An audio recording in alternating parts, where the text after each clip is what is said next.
Hi ಸ್ನೇಹಿತರೆ, ಎಲ್ರಿಗೂ ನಮಸ್ಕಾರ. ಮತ್ತೊಂದು ವಿಡಿಯೋಗೆ ತಮಗೆ ಎಲ್ಲರಿಗೂ ಸ್ವಾಗತ. ಸ್ನೇಹಿತರೆ, ಇವತ್ತಿನ ಈ ವಿಡಿಯೋದಲ್ಲಿ ಯಾವುದ್ರ ಬಗ್ಗೆ ನಾನು ನಿಮಗೆ ಮಾಹಿತಿ ನೀಡ್ತಾ ಇದ್ದೀನಿ ಅಂತಂದರೆ, ಈ PMEGP NLM ಮತ್ತು ಮುದ್ರಾ ಲೋನ್ಗಳನ್ನ ಕೊಡಿಸ್ತೀನಿ ಅಂದ್ಬಿಟ್ಟು ಒಂದಷ್ಟು ಸ್ಕ್ಯಾಮರ್ಸು ಲಕ್ಷಾಂತರ ರೂಪಾಯಿ ನಮ್ಮ ರೈತರಿಂದ ಪಡಿತಾ ಇದ್ದಾರೆ. ಸೊ ಅವರು ಯಾವ ರೀತಿಯೆಲ್ಲ ಆ ಸ್ಕ್ಯಾಮ್ನ ಮಾಡ್ತಾರೆ, ಅವರು ಎಲ್ಲಿಯ ಒಂದು ಅಕೌಂಟ್ನ ಯೂಸ್ ಮಾಡ್ತಾರೆ, ಅವ್ರನ್ನ ಏನಕ್ಕೆ ಟ್ರೇಸ್ ಮಾಡೋಕ್ಕಾಗಲ್ಲ, ಯಾವ ಒಂದು ಬ್ಯಾಂಕ್ ಅಕೌಂಟು, ಯಾವ ಫೋನ್ ನಂಬರು, ಅವ್ರ ID ಕಾರ್ಡ್ಗಳು ಹೆಂಗಿರುತ್ತೆ ಅನ್ನೋದನ್ನೆಲ್ಲ ಕಂಪ್ಲೀಟಾಗಿ ತಿಳಿಸ್ತೀನಿ. ಅದು ನನ್ನ ಒಬ್ಬ ಕ್ಲೋಸ್ ಫ್ರೆಂಡು ಈಗ ಒಂದು 3-4 ದಿನದಿಂದ ಒಂದು 25,000 ರೂಪಾಯಿ ಇದೇ ರೀತಿ ಕಳ್ಕೊಂಡ ಒಂದು PMEGP ಲೋನ್ ಕೊಡಿಸ್ತೀನಿ ಅಂತ ತಿಳಿಸಿ ಅವ್ನು ನಂಬೋನೆ. PMEGP ಲೋನ್ ಕೊಡಿಸ್ತೀನಿ ನಿಮಗೆ ಅಂದ ತಕ್ಷಣ ಅವನಿಗೊಂದು ಫೇಕ್ ಅಪ್ಲಿಕೇಶನ್ನ ರೆಡಿ ಮಾಡಿ ಮತ್ತು ಅವರು ಮಾತಾಡಿರುವಂಥ ಆಡಿಯೋ ಒಂದು ಎಲ್ಲನೂ ನಿಮಗೆ ತಿಳಿಸ್ತಾ ಹೋಗ್ತೀನಿ. ಸೊ ಈ ವಿಡಿಯೋನ ಕಂಪ್ಲೀಟಾಗಿ ನೋಡಿ, ನೀವು ಯಾಮರಬೇಡಿ ಸ್ನೇಹಿತರೆ.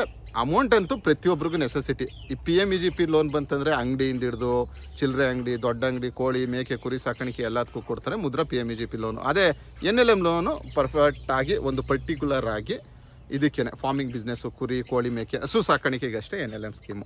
ಈಗಿನ ದಿನಗಳಲ್ಲಿ ಸ್ನೇಹಿತರೆ, ನಾವು ಯಾವುದೇ ಲೋನ್ ಬೇಕು ಅಂತಂದ್ರು, ಇಲ್ಲ ಯಾವುದೇ ಮಾಹಿತಿ ಬೇಕಂತಂದ್ರು ಗೂಗಲಲ್ಲಿ ಫೇಸ್ಬುಕ್ಕು, ಯೂಟ್ಯೂಬು, ಇನ್ಸ್ಟಾಗ್ರಾಮ್ಗಳಲ್ಲಿ ಸರ್ಚ್ ಮಾಡ್ತೀವಿ. ಸೊ ಗೂಗಲ್ಲು ಕೂಡ ಫೇಸ್ಬುಕ್ಕು, ಇನ್ಸ್ಟಾಗ್ರಾಮು, ಯೂಟ್ಯೂಬ್ಗಳನ್ನೇ ಸಜೆಸ್ಟ್ ಮಾಡುತ್ತೆ.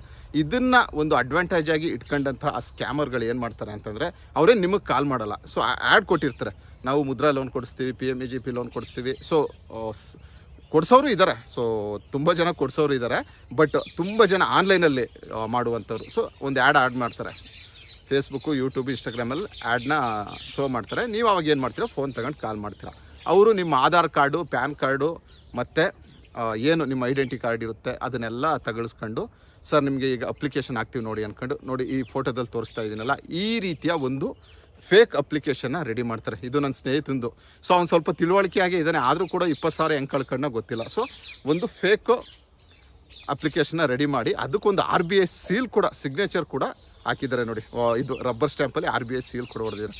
ಸೊ ಅದಾದಮೇಲೆ ಇವು ನಂಬಿಲ್ಲ, ಪ್ರಶ್ನೆ ಮಾಡಿದ್ದಾನೆ, ಸರ್ ಎಲ್ಲಿ ಯಾವ ಥರ ಕೊಡ್ತೀರಾ ಅಂದ್ಕೊಂಡು. ಇಲ್ಲ ನಿಮ್ಮ ಕಂಪ್ಲೀಟಾಗಿ 1-2-3 ದಿನ ಟೈಮ್ ತಗೊಳ್ತಾರೆ ಅವರು.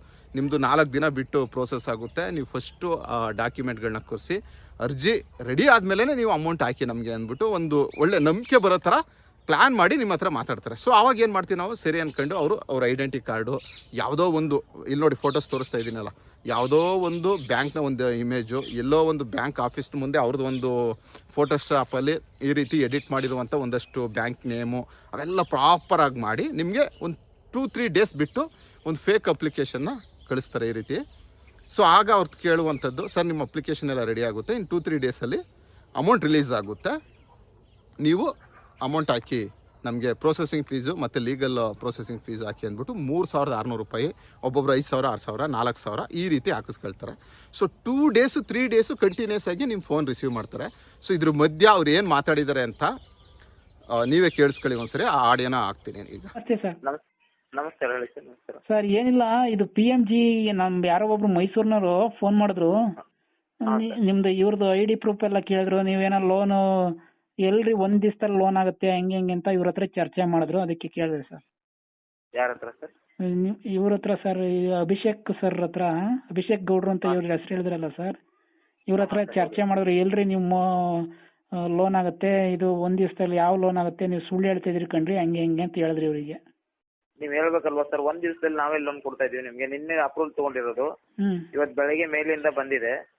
ನೀವು ಬೇಕಂದ್ರೆ ಮಾಡ್ಕೊಡ್ತೀವಿ ಸರ್, ಬೇಡ ಅಂದ್ರೆ ಕ್ಯಾನ್ಸಲ್. ಅಲ್ಲ, ನೀವು PMG ಅಲ್ಲ ಹಂಗೆ ಮೋಸ ಅಂದ್ರು. ಇವ್ರು ಇದ್ದರು, ಅದ್ಯಾಕೆ ಮೋಸ, ಇಲ್ಲಿ ಬಂದ್ ನೋಡ್ರಿ ಅಂತ ಅಂದ್ರು ಅವರು. ಇವ್ರದ್ದು ID ಪ್ರೂಫ್ ಎಲ್ಲ ಕಳಿಸ್ರಿ ಅಂತ. ಒಂದ್ ನಿಮಿಷ ನಿಮ್ಗೆ ಅಷ್ಟು ಡೌಟ್ ಇದ್ರೆ ನೀವು ಒಂದ್ ನಿಮಿಷ, ವಿಧಾನಸೌಧ ಐತಲ್ಲ, ವಿಧಾನಸೌಧ ಪಕ್ಕದಲ್ಲಿ ವಿಕಾಸ್ ಸೌಧ ಇದೆ, 2nd ಫ್ಲೋರ್ ಬನ್ನಿ, ಕೊಠಡಿ ನಂಬರ್ 116ಕ್ಕೆ ಬನ್ನಿ.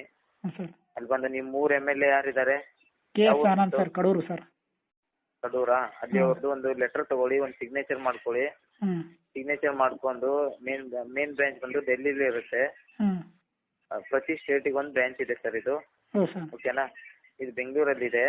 ಬಂದು ನೀವು ಯಾವಾಗ ಬೇಕೋ ಅವಾಗ ಬಂದು ನಮ್ಮನ್ನ ಭೇಟಿ ಆಗ್ಬೋದು ಸರ್. ಒಂದು ಸಿಗ್ನೇಚರ್ ಮಾಡಿ, 3 MLA ಕಡೆಯಿಂದ ಒಂದು ಸಿಗ್ನೇಚರ್ ಮಾಡ್ಕೊಂಡು. ಹಾ ಹೌದು ಸರ್. ಮತ್ತೆ ಹಂಗೆ ಬಂದ್ರೆ ಏನಂತ ಲೆಟರ್ ತರ್ಬೇಕು ಸರ್? ಒಂದ್ ಸಿಗ್ನೇಚರ್ ಮಾಡ್ಸ್ಕೊಂಬನ್ನಿ. ನಾವು PMEGP ಆಫೀಸ್ಗೆ ಭೇಟಿ ಕೊಡ್ತಾ ಇದೀವಿ ಸರ್. ಅವ್ರಿಗೆ ನಮ್ಗೆ ಒಳಗಡೆ ಹೋಗಕ್ಕೆ ಅವರು ಅನುಮತಿ ಕೊಡ್ತಾ ಇಲ್ಲ. ಅದಕ್ಕೋಸ್ಕರ ನಿಮ್ದೊಂದು ಸಿಗ್ನೇಚರ್ ಕೊಡಿ ಅಂತ ಹೇಳ್ಬಿಟ್ಟು ಅವ್ರಿಗೊಂದು ಸಿಗ್ನೇಚರ್ ಮಾಡ್ಕೊಂಡ್ರೆ ಡೈರೆಕ್ಟ್ ಆಗಿ ಬಂದು ನಮ್ಮನ್ನ ಮೀಟ್ ಮಾಡ್ಬೋದು ಸರ್ ನೀವು. ಸರಿ ಸರ್, ಓಕೆ. ಇಷ್ಟು ಆದ್ಮೇಲೆ ಸ್ನೇಹಿತರೆ, ಅವ್ರು ಮತ್ತೆ ಒಂದು ಅವರು ಸ್ಕ್ಯಾಮ್ ಬುದ್ಧಿನ ತೋರಿಸ್ತಾರೆ. ಸೊ ಏನಂತಾರೆ ಸರ್ ನಿಮ್ಮ ಅರ್ಜಿ ಎಲ್ಲ ಆಯಿತು ಅಪ್ರೂವಲ್ ಆಗುತ್ತೆ, ನಾಳಿದ್ದು ನಿಮ್ಮ ಅಕೌಂಟ್ಗೆ ಆಗಿಬಿಡುತ್ತೆ, 2 ದಿನ ಲೇಟ್ ಆಗಿದೆ, ಅಷ್ಟು ಭಾನುವಾರ ಇತ್ತಲ್ಲ ಹಬ್ಬ ಇತ್ತಲ್ಲ ಅದಕ್ಕೆ ಒಂದು 2 ದಿನ ಲೇಟ್ ಆಯಿತು ಅಂತಂತಾರೆ. ಸರಿ ಅಂದ್ಬಿಟ್ಟು 1 ಡೇ 2 ಡೇ 3 ಡೇಸ್ ನೀವು ವೆಯ್ಟ್ ಮಾಡ್ತೀರಾ. ಅವರು ಅಷ್ಟರಲ್ಲಿ ನಿಮ್ಮ ಒಂದು ಮೆಂಟಾಲಿಟಿನ, ನಿಮ್ಮ ಒಂದು ನಾಲೆಜ್ನ ತಿಳ್ಕೊಳ್ತಾರೆ, ಅವ್ರು ಗೇನ್ ಮಾಡ್ಕೊತಾರೆ ಯಾವ ರೀತಿ ಈ ವ್ಯಕ್ತಿ ಅನ್ನುವಂಥದ್ದನ್ನ ಗೇನ್ ಮಾಡ್ಕೊಂಡು ನೀವು 2-3 ಡೇಸ್ ಬಿಟ್ಟು ಮಾಡಿ ಸರ್, ಇಷ್ಟು ದಿನದೊಳಗೆ ನಿಮಗೆ ಅಮೌಂಟು ಕ್ರೆಡಿಟ್ ಆಗುತ್ತೆ, 2 ಲಕ್ಷ 5 ಲಕ್ಷ 10 ಲಕ್ಷ ಅನ್ನುವಂಥದ್ದು ನೀವು ಎಷ್ಟಕ್ಕೆ ಅಪ್ರೂವ್ ಮಾಡಿರ್ತೀರ ಅಷ್ಟಕ್ಕೆ ಕ್ರೆಡಿಟ್ ಆಗುತ್ತೆ ಅಂದ್ಬಿಟ್ಟು ವೆಯ್ಟ್ ಮಾಡಿ. ನೀವು 2 ಡೇಸ್ ಬಿಟ್ಟು ಅವ್ರಿಗೆ ಕಾಲ್ ಮಾಡ್ತೀರಾ, ಸರ್ ಇನ್ನೂ ಬಂದಿಲ್ಲ ವೆಯ್ಟ್ ಮಾಡಿ ಸರ್ ಅಂತೀರಾ, ಅವರು ವೆಯ್ಟ್ ಮಾಡಿ ಸರ್ ಅಂತಾರೆ. ಇನ್ನೂ ಒಂದು 2 ಡೇಸ್ ಆದಮೇಲೆ ನೀವು ಕಾಲ್ ಮಾಡ್ತೀರಾ, ಸರ್ ನಿಮ್ಮದು ಅಪ್ರೂವಲ್ ಎಲ್ಲ ಆಗಿ ನಿಮ್ಮ ಬ್ಯಾಂಕ್ ಅಕೌಂಟಿಗೆ ಬರಬೇಕು, ಅದೇನಾಗ್ಬಿಟ್ಟಿದೆ ಅಂತಂದರೆ ಮಂತ್ ಎಂಡ್ ಇದೆಯಲ್ಲ ಅದರಿಂದ ಫಸ್ಟ್ ಕಂತದ್ದು ನೀವು ಪೇ ಮಾಡಿಬಿಡಿ, ಸೊ ಸ್ಕ್ಯಾನರ್ಗೆ ಪೇ ಮಾಡಿಬಿಡಿ, ಅಲ್ಲಿಂದ ನಾವು ನೆಕ್ಸ್ಟ್ ಕಂತಿಂದ ನೀವು ಕಟ್ಕೊಂಡು ಹೋಗೋರಿ, ಇವತ್ತು ಸಾಯಂಕಾಲ ಅಮೌಂಟ್ ರಿಲೀಸ್ ಆಗಿಬಿಡುತ್ತೆ ಅಂತ ಒಂದೇನೋ ಒಂದು ಫೇಕ್ ನಂಬಿಸುವಂಥದ್ದು. 5,000 ಹಾಕ್ಬಿಡಿ, ಸೊ ಕಂತು ಫಸ್ಟ್ ಕಂತು 5,000 ಹಾಕಿ, ಸೊ ಈ ಮಂತ್ ಆಗೋಯ್ತಲ್ಲ ನೆಕ್ಸ್ಟ್ ಮಂತಿಂದ ನಿಮಗೆ ನೀವು ಕಟ್ಕೊಂಡು ಹೋಗ್ರಿ, ಈ ಮಂತ್ ಏನು ಕಟ್ಟುವಂಥದ್ದಿರಲ್ಲ, 2 ಲಕ್ಷ ಇವಾಗ ಇಲ್ಲ 3 ಲಕ್ಷ ಈ ನೈಟು ಸಾಯಂಕಾಲ ಈವ್ನಿಂಗ್ ಒಳಗೆ ಬಂದ್ಬಿಡುತ್ತೆ ಅಂದ್ಬಿಟ್ಟು ಮತ್ತೆ ನಿಮ್ಮ ಹತ್ರ ಮಾತಾಡ್ತಾರೆ. ಸೊ ಈ ಸ್ಕ್ಯಾನರ್ ನೋಡಿ PMEGP ಅಪ್ರೂವ್ಡ್ ಸ್ಕ್ಯಾನರ್ ಅಂತೆ. ಸರಿ ಹಿಂಗೆ ಕಳಿಸ್ತೀರಾ, ಅವ್ರೇನು ಮಾಡ್ತಾರೆ ಸರಿ ಅಂದ್ಬಿಟ್ಟು ಏನೋ 5,000 ತೆಗ್ದು ಹಾಕ್ತಾರೆ. ಸೊ ಮತ್ತೆ ಏನಾಗೈತೆ, ಅವನು ಮತ್ತೆ ಫೇಕ್ ಕ್ರಿಯೇಟ್ ಮಾಡ್ತಾನೆ. ನಿಮ್ಮ ಅಕೌಂಟ್ ನೇಮು ಬ್ಯಾಂಕ್ ಡೀಟೇಲ್ಸ್ ಎಲ್ಲ ತಗೊಂಡಿರ್ತಾರೆ ಅವರು, first bank detail, Aadhaar card, PAN card, ನಿಮ್ಮ ಊರು ಅಡ್ರೆಸ್ ಎಲ್ಲ ತಗೊಂಡಿರ್ತಾರೆ ಅವರು. ಮತ್ತೆ ಒಂದು ಕ್ರೆಡಿಟ್ ಆಗೋ ಥರ ನಿಮ್ಮ ಅಕೌಂಟ್ಗೆ ದುಡ್ಡು ಸಂದಾಯ ಆಗತ್ತೀರ ಒಂದು ಫೇಕ್ ಚೆಕ್ನ ಕ್ರಿಯೇಟ್ ಮಾಡುವಂಥದ್ದು, ಒಂದು ಫೇಕ್ DDನ ಕ್ರಿಯೇಟ್ ಮಾಡಿ, ಸರ್ ನೋಡಿ ಸರ್ ನಿಮ್ಮ ಅಕೌಂಟ್ಗೆ ಇನ್ನೇನೋ ದುಡ್ಡು ಬರುತ್ತೆ, DD ಎಲ್ಲ ರೆಡಿ ಆಗ್ಬಿಟ್ಟೈತೆ, 10,000 ಹಾಕ್ಬಿಡಿ ಅಂತಾರೆ. ಸೊ ಎಲ್ಲ ರೆಡಿ ಆಗೈತಲ್ಲ, ನನ್ನ ಹೆಸರೇ ಐತಲ್ಲ ಚೆಕ್ಕಲ್ಲಿ, ನನ್ನ ಹೆಸರೇ ನನ್ನ ಅಕೌಂಟೇ ಇದೆಯಲ್ಲ, ಸೊ ಬಂದ್ಬಿಡುತ್ತೇನೆ ಅಂದ್ಬಿಟ್ಟು ಇವರು 10,000 ಹಾಕಿದ್ದಾರೆ.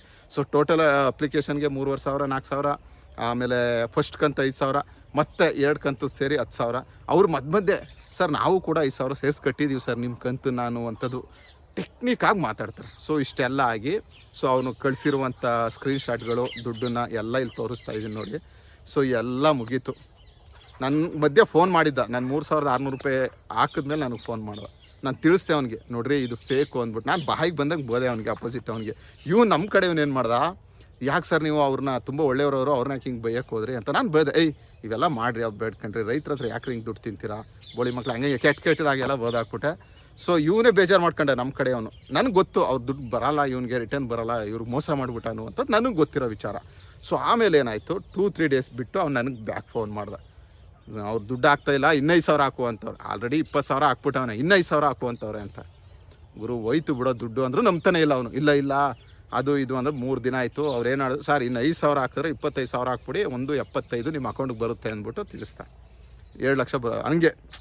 ಈಗ ಇವನ್ ಪರಿಸ್ಥಿತಿ ಹೆಂಗೆ, ಆಲ್ರೆಡಿ 20,000 ಕಳ್ಕೊಬಿಟ್ಟವನೆ. ಇನ್ನು ಎಷ್ಟು ಕೇಳ್ತಾ ಇರೋದವರು, ಇನ್ನು 5,000 ಎಕ್ಸ್ಟ್ರಾ ಕೇಳ್ತಾವ್ರೆ. ಇನ್ನು 5,000 ಹಾಕ್ಬಿಟ್ರೆ ನನಗೆ 2 ಲಕ್ಷ ಚೆಕ್ ಬೇರೆ ತೋರಿಸ್ತಾ ಇದ್ದಾರೆ ವಾಟ್ಸಪ್ಪಲ್ಲಿ. ಸೊ ಬಂದ್ಬಿಡುತ್ತೇನೋ ಅಂದ್ಕೊಂಡು ಆಮೇಲೆ ನನಗೆ ಫೋನ್ ಮಾಡ್ದೆ. ಇವನು 5,000 ಹಾಕೋಕ್ಕೆ ರೆಡಿ ಇಲ್ಲ. ಸೊ ಅಷ್ಟರಲ್ಲಿ ಇವನ ಕತೆ ಮುಗೀತು. ನಾನು ಹೇಳಿದೆ, ಈ 5,000 ಆದರೂ ಉಳಿಸ್ಕೊ, ನಿಂದು 20,000 ಹೋಗಿದ್ದು ಸಾಕು ಅಂದ್ಬಿಟ್ಟು ಮುಗಿಸ್ದೆ. 2-3 ದಿನ ಆದಮೇಲೆ ಫೋನ್ ಮಾಡಿದ್ರೆ ರಿಸೀವ್ ಮಾಡ್ತಾರೆ, ನೀವು 5,000 ಹಾಕಿ ಇಲ್ಲಿ ಐತೆ ಕೈಯಲ್ಲೇ DD, ಈಗ ನಿಮ್ಮ ಅಕೌಂಟ್ಗೆ ಡೆಬಿಟ್ ಮಾಡ್ತೀವಿ, ಕ್ರೆಡಿಟ್ ಮಾಡ್ತೀವಿ ಅಂತಾರೆ. ಸೊ ಈ ರೀತಿಯ ಒಂದು ಸಿಚುಯೇಷನ್, ಏನು ಮಾಡೋದು ಹೇಳಿ. ಸೊ ಈಗ ಫೋನ್ ಮಾಡಿದ್ರೂ ರಿಸೀವ್ ಮಾಡ್ತಾರೆ. ಅವ್ನು ಫೋನ್ ಮಾಡಿದ್ರೆ 5,000 ಹಾಕಿ ನಿಮ್ಮ ಚೆಕ್ಕನ್ನು ನಿಮ್ಮ ಅಕೌಂಟ್ಗೆ ಹಾಕ್ತೀನಿ ಅಂತಾರೆ. ಮತ್ತು ಪದೇ ಫೋನ್ ಮಾಡ್ತಾಯಿದ್ರೆ, ಬೇಡ ಸರ್ ನನಗೆ ಈಗ ನೀವು ದುಡ್ಡು ಹಾಕೋದು ಬೇಡ, ನಾನು ನಿಮಗೆ ಕಂತು ಕಟ್ಟೋದು ಬೇಡ, ರಿಟರ್ನ್ ಹಾಕಿ ಅಂತಂದರೆ ಫೋನ್ ಎತ್ತಲ್ಲ. ಇಷ್ಟೇ ಇವ್ರ ಕತೆ. ಸರಿ ಇದೆಲ್ಲ ಆಯಿತು ಸರ್, ಅವ್ರನ್ನ ಹಿಡಿಲೇಬೇಕು ಅಂದ್ಕೊಂಡು ನನ್ನ ಫ್ರೆಂಡ್ ಏನು ಮಾಡ್ದೆ, ನಾನೇನು ಮಾಡಿದೆ, ಸೈಬರ್ ಕ್ರೈಮ್ಗೆ ಹೋದೆ. ಸೈಬರ್ ಕ್ರೈಮ್ಗೆ ಹೋಗಿ ಅಲ್ಲಿ ಎಂಕ್ವೈರಿ ಮಾಡಿದಾಗ ನನಗೆ ಗೊತ್ತಾಗಿದ್ದು UTR ನಂಬರು. ನಾನು ಕೂಡ ಒಂದು 100 ರೂಪಾಯಿ ಕಳಿಸ್ದೆ ಅವನಿಗೆ. ಸೊ ನಾನು ಕೂಡ 100 ರೂಪಾಯಿ ಕಳಿಸಿ ಒಂದು ಎಲ್ಲಿರುವಂಥದ್ದು ಒಂದು ಏನು ಅದು ಡೀಟೇಲು ನೋಡ್ಕೊಳ್ಳೋಣ. UTR ನಂಬರಲ್ಲಿ ಬ್ಯಾಂಕ್ ಅಕೌಂಟ್ ಡೀಟೇಲ್ ಬಂದುಬಿಡುತ್ತೆ ನಮಗೆ. ಸೊ ಫೋನು, ಅದಕ್ಕೆ ID, ಅದಕ್ಕೆ ಆಧಾರ ಎಲ್ಲ ಕೊಟ್ಟಿರುವಂಥದ್ದು ಕ್ರೈಮ್ ಅವರೇ ತಗೊಳ್ತಾರೆ. ನಮಗೆ ಬ್ಯಾಂಕಲ್ಲೇ ಗೊತ್ತಾಗುತ್ತಲ್ಲ ಅಂದ್ಬಿಟ್ಟು ನಾನು 100 ರೂಪಾಯಿ ಸೆಂಡ್ ಮಾಡಿ ಅವರಿಗೆ ನೋಡಿ ಬ್ಯಾಂಕ್ ಹೋಗಿ ತಗೊಂಡೆ. ಅವರ ಒಂದು ಅಡ್ರೆಸ್ಸು ಮತ್ತು ಯಾವ ಅಕೌಂಟು, ಮೀನ್ಸ್ ಅಕೌಂಟ್ ಅಂತಾರೆ, ಅವ್ರು ಕಂಪ್ಲೀಟ್ ಅಡ್ರೆಸ್ ಕೊಡಲಿಲ್ಲ, ಯಾವ ಬ್ರ್ಯಾಂಚು, ಯಾವ ಸ್ಟೇಟು, ಯಾವ ಡಿಸ್ಟಿಕಲ್ಲಿರುವಂಥ ಒಂದು ಬ್ಯಾಂಕ್ ಹೋಗಿದೆ, ಆಕ್ಸಿಸ್ ಬ್ಯಾಂಕ್. ಅದು ನೋಡಿದ್ರೆ ಮಹಾರಾಷ್ಟ್ರದಲ್ಲಿ ಇಲ್ಲ ಮಧ್ಯಪ್ರದೇಶದಲ್ಲಿ ಇರುವಂತಹ ಒಂದು ಬ್ರ್ಯಾಂಚ್, ಅದು ಆಕ್ಸಿಸ್ ಬ್ಯಾಂಕ್ ಬ್ರ್ಯಾಂಚು. ಸೊ ಅಲ್ಲಿಗೆ ನಾವು 20,000ಕ್ಕೋಸ್ಕರ ಹುಡ್ಕೊಂಡು ಹೋಗೋದು. ಇಲ್ಲಿ ಮಾತಾಡುವಂಥವರೆಲ್ಲ ಕರ್ನಾಟಕದವ್ರೆ. ಅದು ಮುಗೀತು. ನಮ್ಮ ಕ್ರೈಮ್ ಅವ್ರಿಗೆ ಹೇಳಿದೆ, ಏನ್ರಿ ನೀವು ಎಜುಕೇಟೆಡ್ ಅಲ್ವಾ, ನಿಮ್ಗೆ ಗೊತ್ತಾಗಲ್ವ ಅಂದರು. ಸರ್ ನಾನು ಹಾಕಿಲ್ಲ, ನಮ್ಮ ಫ್ರೆಂಡ್ ಹಾಕ್ಬಿಟ್ಟಿದ್ದಾನೆ ಅಂದೆ. ಸರಿ ಅಂದ್ಬಿಟ್ಟು ಅವರು ನಂಬರ್ನ ಟ್ರೇಸ್ ಮಾಡಿದ್ರೆ ನಂಬರ್ ಬಂದು ರಾಜಸ್ಥಾನ್ದು. ಅವ್ರು ಮಾತಾಡ್ತಿದ್ದಂಥ ಕಾಂಟ್ಯಾಕ್ಟ್ ನಂಬರ್ ಬಂದು ರಾಜಸ್ಥಾನು, ಬ್ಯಾಂಕ್ ಅಕೌಂಟು ಮಧ್ಯಪ್ರದೇಶ, ಮಾತಾಡ್ತಿರುವಂಥವ್ರು ಕರ್ನಾಟಕದವರು. ಅವ್ರನ್ನ ಎಲ್ಲಿ ಹಿಡಿಯೋಕ್ಕಾಗುತ್ತೆ, ನೀವೇ ಅರ್ಥ ಮಾಡ್ಕೊಳ್ಳಿ. ಸೊ ಮೊನ್ನೆ ಇವತ್ತು ಡೈಲಿ ಒಂದು ಲೋನ್ಗಳ ಬಗ್ಗೆ 1-2-3 ಜನ ನನಗೆ ಕಾಲ್ ಮಾಡ್ತಾರೆ, ಸರ್ ನಮ್ಗೆ ಲೋನ್ ಬೇಕು ಅಂತ. ಸರ್ ಎಲ್ಲ ಆನ್ಲೈನಲ್ಲಿ ಅಪ್ಲೈ ಮಾಡಿಬಿಟ್ಟಿದ್ದೀನಿ, ಇವರು KVIC ಅವ್ರು ಫೋನೇ ರಿಸೀವ್ ಮಾಡ್ತಿಲ್ಲ ಸರ್, ಇವರು ಯಾರು ಖಾದಿ ಭಂಡಾರದವರು ಫೋನೇ ರಿಸೀವ್ ಮಾಡ್ತಿಲ್ಲ ಸರ್, ನೀವು ಸ್ವಲ್ಪ ಹೇಳಿ ಅಂತ. ಸರ್ ನೀವು ಫೋನ್ ರಿಸೀವ್ ಮಾಡೋದಲ್ಲ, ಡೈರೆಕ್ಟಾಗಿ ಹೋಗಿ ಅವ್ರ ಹತ್ರ ಮಾತಾಡಿ ಅಂತ. ಸೊ ಹೆಂಗೆ ಆಗೋಗಿದೆ ಅಂತಂದರೆ, ಮನ್ಗಿತ್ತವೇ ಊಟ ತರಿಸ್ಕೋಬೇಕು, ಮನ್ಗಿತ್ತವೇ ಮೂವಿ ನೋಡಬೇಕು ಮೊಬೈಲಲ್ಲಿ, ಮನ್ಗಿತ್ತವೇ ಅಕೌಂಟಿಗೆ ದುಡ್ಡು ಬೀಳಿಸ್ಕೋಬೇಕು, ಸೊ ಎಲ್ಲ ಮನ್ಗಿತ್ತವೆ ಕುತ್ತಿತ್ತವೇ ಮಾಡ್ಕೊಳ್ಬೇಕು ಅನ್ನುವಂಥ ಒಂದು ಪ್ರಪಂಚ. ಇದನ್ನು ಅವರು ಟ್ಯಾಕಲ್ ಮಾಡಿ ಸ್ಕ್ಯಾಮರ್ಸು ನಿಮ್ಮ ಹತ್ರ ದುಡ್ಡುಗಳನ್ನ ಹೊಡಿತಾ ಇದ್ದಾರೆ.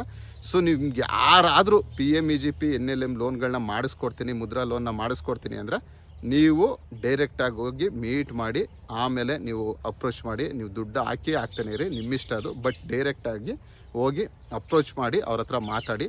ಇನ್ನೂ ಸಿಂಪಲ್ಲಾಗಿ ಅಂತಂದರೆ ಒಂದು ಲೈವ್ ಲೊಕೇಶನ್ ಹಾಕಿಸ್ಕೊಳ್ಳಿ ಅವ್ರ ಹತ್ರ, ಒಂದು ಲೈವ್ ಲೊಕೇಶನ್ನು, ಇಲ್ಲಾಂದರೆ ಲೈವ್ ವೀಡಿಯೋ ಮಾಡಿಸಿ, ವೀಡಿಯೋ ಕಾಲ್ ಮಾಡಿಸಿ, ಅಕ್ಕಪಕ್ಕ ಯಾವ ಬಿಲ್ಡಿಂಗ್ಗಳಿದೆ ಏನಿದೆ ಅನ್ನುವಂಥದ್ದನ್ನು ನೋಡಿ. ಅವ್ರು ಯಾವುದು ನಿಮಗೆ ಸ್ಕ್ರೀನ್ಗಳು ಈ ಥರ ಬ್ಯಾಂಕ್ ಫೋಟೋಸ್ ಕಳಿಸ್ತಾರಲ್ಲ ಅದೆಲ್ಲ ಇದೆಯಾ ಅಂತ ಸರ್ಚ್ ಮಾಡಿ ಹಾಕಿ ಸ್ನೇಹಿತರೆ. ಸೊ ಯಾವತ್ತೂ ಕೂಡ ಯಾಮಾರಬೇಡಿ. ಸೊ ಪ್ರತಿಯೊಂದು ರೂಪಾಯಿ ಕೂಡ ಇಂಪಾರ್ಟೆಂಟ್ ಆಗುತ್ತೆ. ಸೊ ನನ್ನ ಈ ಇನ್ಫಾರ್ಮೇಷನ್ನು ನಿಮಗೆ ಒಂದು ಸ್ವಲ್ಪನಾದರೂ ಹೆಲ್ಪ್ ಆಗುತ್ತೆ ಅಂತ ತಿಳ್ಕೊಳ್ತೀನಿ ಸ್ನೇಹಿತರೆ. ಸೊ ರೈತರೆ ಹುಷಾರಾಗಿರಿ. ಮುಂದಿನ ವೀಡಿಯೋದಲ್ಲಿ ಮತ್ತೆ ನಾನು ನಿಮ್ಮನ್ನ ಭೇಟಿ ಆಗ್ತೀನಿ. ಅಲ್ಲಿವರೆಗೂ ಥ್ಯಾಂಕ್ ಯು, ಬಾಯ್ ಬಾಯ್.